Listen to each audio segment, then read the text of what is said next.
ગુજરાતના દરિયાકાંઠેથી ફરી એકવાર મોટી માત્રામાં ડ્રગ્સનો જથ્થો ઝડપી પાડવામાં કેન્દ્રીય એજન્સીઓને સફળતા પ્રાપ્ત થઈ છે।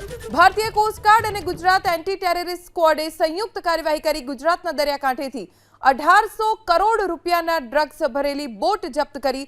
આ કાર્યવાહીમાં 300 કિલોગ્રામ ડ્રગ્સનો જથ્થો જપ્ત કરાયો। આંતરરાષ્ટ્રીય બજારમાં ડ્રગ્સની કિંમત કરોડો રૂપિયામાં થવા જાય છે।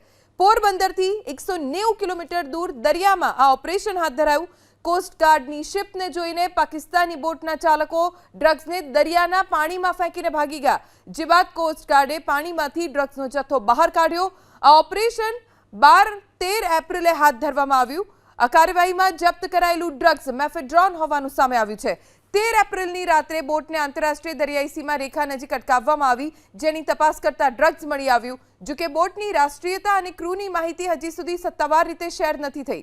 એક વર્ષ પહેલા એપ્રિલ 2024માં પણ કોસ્ટગાર્ડ, એનસીબી અને એટીએસને મળેલા ઇનપુટ્સના આધારે અરબી સમુદ્રમાંથી ડ્રગ્સનો 86 કિલો જથ્થો ઝડપાયો હતો, જેની બજાર કિંમત 600 કરોડ રૂપિયા હોવાનું જાણવા મળ્યું છે। ડ્રગ્સના જથ્થા સાથે 14 પાકિસ્તાની પણ ઝડપાયા હતા। એ સમયે